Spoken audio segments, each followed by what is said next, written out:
Sejarah baru saja tercipta di Autodromo Internasional Ayrton Senna pada Minggu 22 Maret 2026 malam WIB.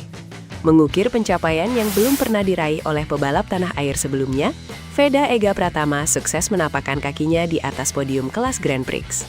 Finish di posisi ketiga pada gelaran Moto3 Brasil bukan sekedar raihan statistik biasa.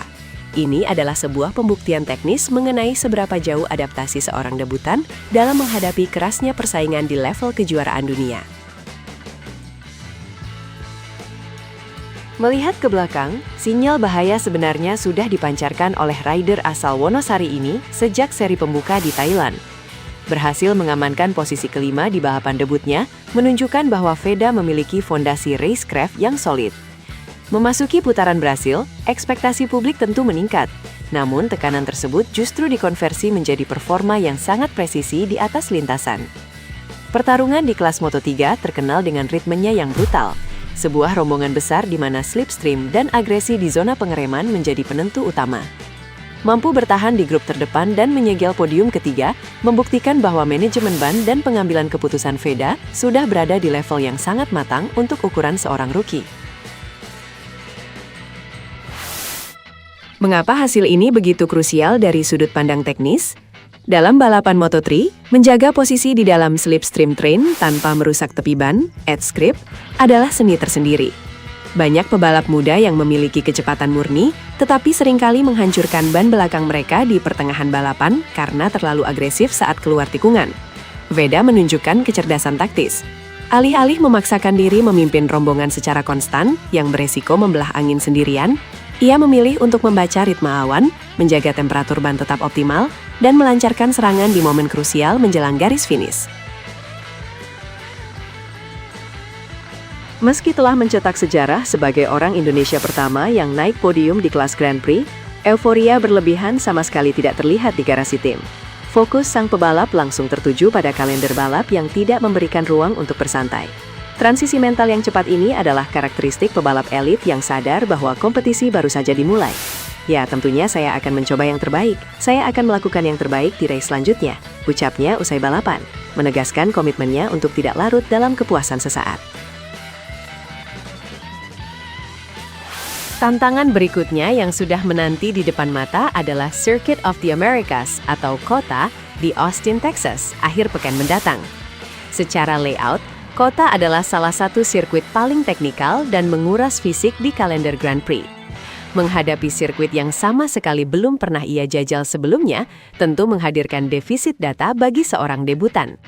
Namun, momentum dari Brazil memberikan suntikan moral yang masif.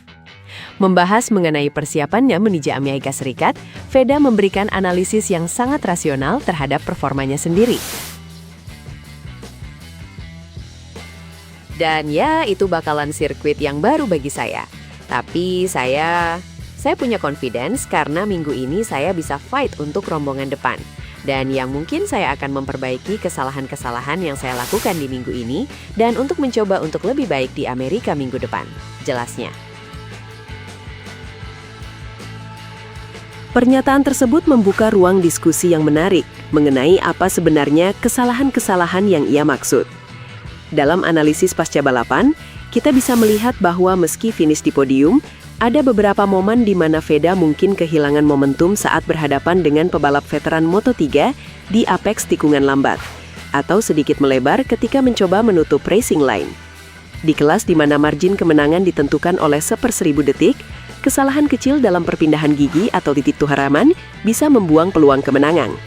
Evaluasi mandiri yang dilakukan Veda menunjukkan bahwa ia dan tim mekaniknya bekerja sangat dekat dengan data telemetri, mencari area di mana ia bisa mengekstrak lebih banyak kecepatan tanpa harus mengambil risiko yang tidak perlu. Berbicara mengenai COTA, mari kita bedah mengapa sirkuit ini akan menjadi ujian sesungguhnya.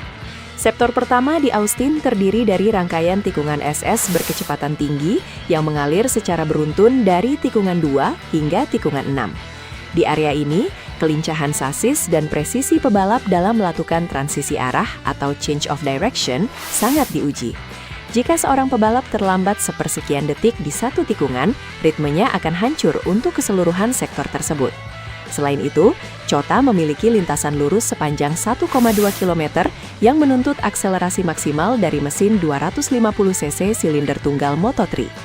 Keluar dari tikungan 11 dengan kecepatan puncak yang optimal adalah harga mati, agar tidak tertelan oleh rombongan slipstream di lintasan lurus tersebut. Bagaimana VEDA akan mengatasi defisit pengalaman di trek ini? Sesi latihan bebas 1, FP1, akan menjadi fase krusial. Alih-alih mencari catatan waktu putaran tunggal, time attack, fokus utama tim biasanya adalah mempelajari referensi pengereman dan memahami titik buta, blind spots, terutama di tikungan 1 yang menanjak tajam. Mengikuti pebalap yang sudah berpengalaman di lintasan ini, towing pada sesi latihan awal seringkali menjadi strategi yang valid bagi rookie untuk mempercepat proses adaptasi dan memahami racing line yang paling efisien. Dari sisi kejuaraan, konsistensi VEDA di 2 balapan awal telah membuahkan hasil yang sangat signifikan. Berkat tambahan poin krusial dari Brasil, ia kini mengoleksi total 27 poin, menempatkannya di posisi ketiga klasemen sementara pebalap Moto3 musim 2026. Berada di papan atas klasemen pada awal musim bukan hanya soal angka, melainkan juga tentang dinamika dan politik internal di dalam pedok. Ketika seorang pebalap debutan mampu langsung bertarung di barisan depan, pabrikan dan tim cenderung akan memberikan perhatian lebih, baik dalam bentuk pembaruan komponen, parts update, maupun prioritas dalam alokasi sumber daya teknis. Status VEDA kini bukan lagi sekadar pelengkap grid, melainkan ancaman nyata bagi para penantang gelar juara dunia. Apakah tren positif ini bisa dipertahankan di sirkuit yang sama sekali baru baginya? Waktu dan adaptasi teknis yang akan menjawabnya. Namun, dengan pendekatan analitis, ketenangan di bawah tekanan, serta kemauan untuk terus belajar dari kesalahan, VEDA Ega Pratama telah meletakkan fondasi yang sangat kuat di awal musim ini. Dukungan moral dari tanah air tentu menjadi bahan bakar tambahan bagi mentalitas sang pebalap di tengah ketatnya jadwal kompetisi. Menutup wawancaranya dengan kerendahan hati yang khas, ia menyampaikan pesan singkat kepada para penggemar di tanah air. Dan mohon dukungannya, tutur rider asal Wonosari tersebut. Publik motorsport Indonesia kini menatap akhir pekan di Austin dengan ekspektasi tinggi, menanti kejutan taktis apalagi yang akan disajikan oleh sang debutan di lintasan balap terkemuka dunia.